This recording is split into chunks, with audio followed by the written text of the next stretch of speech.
¡Voy a demolerlo! ¡Cállese, reparador! ¡Hora de cerrar! ¡Último juego! ¡Todos afuera!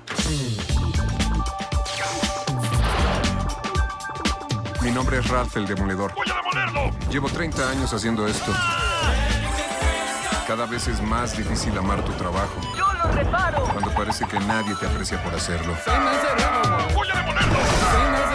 ¡Voy a demolerlo! ¡Voy a demolerlo! Le va mejor al bueno, ¿no es así? Gracias, Ralph.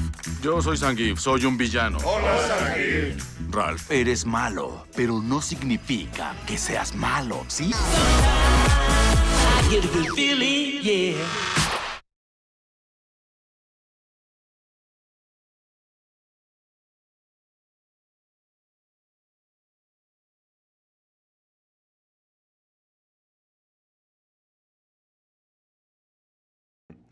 Well, first off, I was trying to make a great movie, you know, with a lot of comedy and a lot of heart that we expect from a Disney movie, and I set that in a world of video games. I didn't really start saying I'm going to make a movie about just video games. You know, I wanted to have great characters, you know, that I loved, and comedy that makes me laugh. I decided to make it about video games, you know, because I have a deep love, you know, for the old games and the new games, too.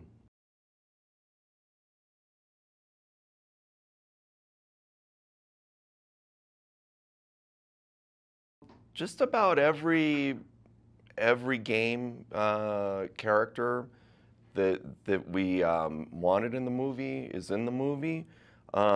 One of the only ones that wasn't able to be in it was back in the 80s when I was young, there was a game called Dragon's Lair, which had, it was traditional animation, and you had to kind of control the game to see the whole movie, you know, in this animation. And the main character was Dirk the Daring, was his name. And unfortunately, because of a lot of legalities, you know, we weren't able to get Dirk the Daring. So I think he's probably the only one, you know, that we weren't able to get.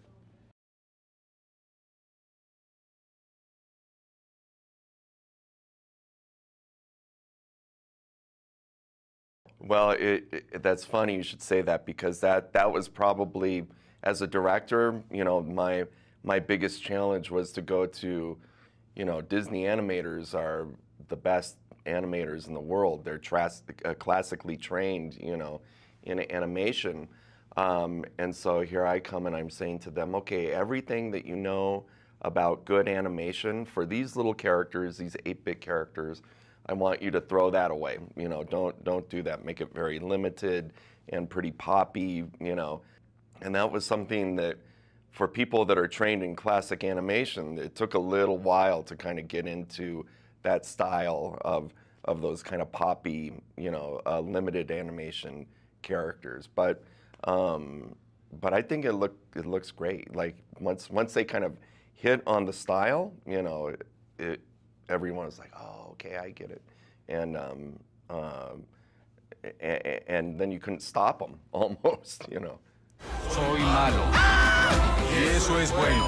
Yo jamás seré bueno.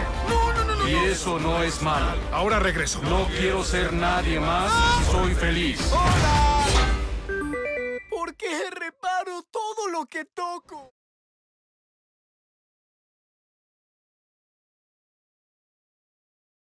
Like I say,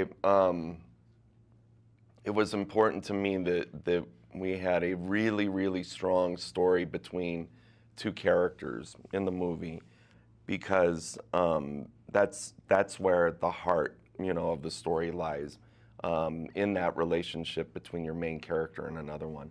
And we knew early on that we really liked the feeling of Ralph becoming kind of this big brother, you know, to this little kid, and then almost like a parent, you know, by the end.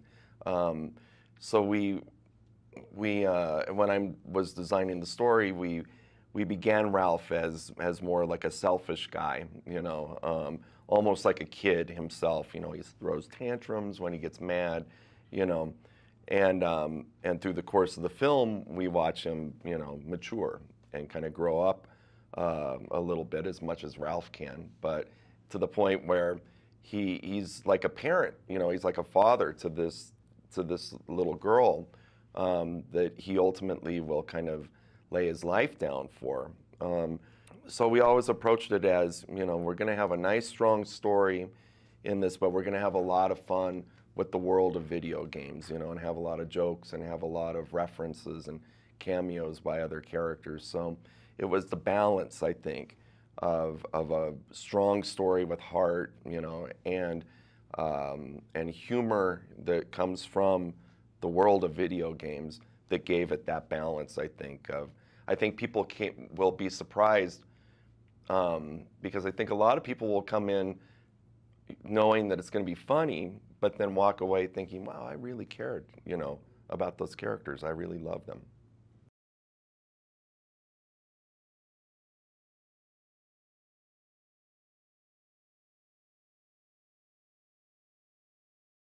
No, because I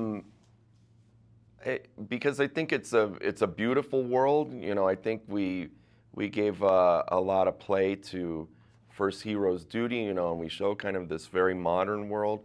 But then when we get into Sugar Rush, at first it seems it's very cute, very sweet. Everything there is made out of cookies and treats and candy.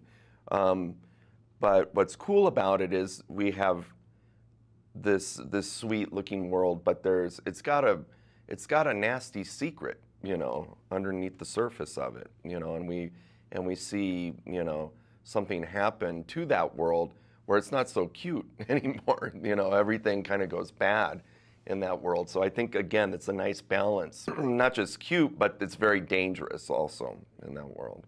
Todos dicen que fui una equivocación. ¿Lista para esto?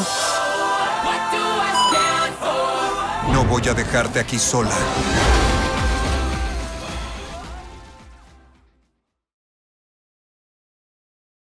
Bueno, primero trabajar para Disney. Para mí era un reto porque nunca había trabajado para Disney. Imagínate, tantos años que hice doblaje y trabajé para todas las compañías y nunca me había tocado trabajar para Disney. No creas que esto me cayó del cielo. Me reporté. Yo jamás me reporto a ningún lado. Entonces les dije, mira, soy fulanita de tal. Le dije, ¿tú estás haciendo algo de Disney? Sí. Oye, ¿y por qué nunca me han llamado? Digo, que no tengo el nombre suficiente. Me han llamado a muchas amigas mías para hacer doblaje y a mí nunca. Y me dice el señor Eduardo Tejedo, dice, María Antonieta, no creímos que te interesara. Tú siempre estás muy ocupada. Le dije, pero no para hacer una película con Disney. Entonces pasaron 3 años y cuando vieron un papel adecuado para mí, me llamaron. Y cuando yo lo vi, me enamoré del personaje y dije, por supuesto que sí, voy a hacer todo lo posible porque tenía mucho trabajo, pero lo hice.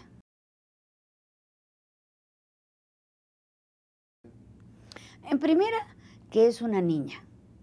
Yo me dediqué a hacer voces infantiles durante toda mi vida, pero no sabía si después de 35 años de hacer doblaje todavía podía hacerla. Aunque la Chilindrina es una niña, pues es el mismo personaje. Y a lo mejor si varía un poquito de voz o estoy ronquita, pues no pasa nada. Pero la simple voz que saliera de una niña chiquita y que se oyera bonito, no es fácil en una mujer de mi edad. Entonces dije, ¿me arriesgaré? ¿No me arriesgaré?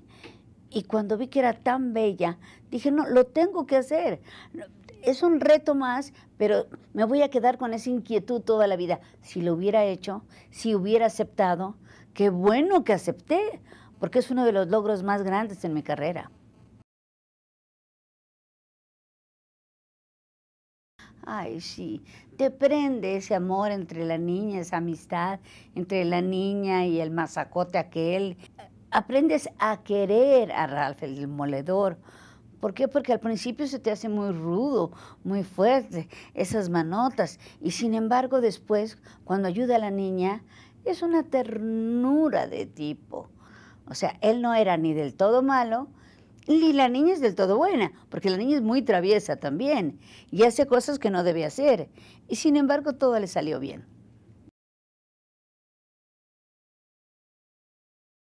Mira, no me gustaría en este momento tomar alguna decisión o decir, sí, sí, voy a volver a hacer doblaje. No, yo creo que no, porque cuando haces algo que te cae, que te sale muy bien, que te gusta tanto, yo creo que ahí debes acabarlo.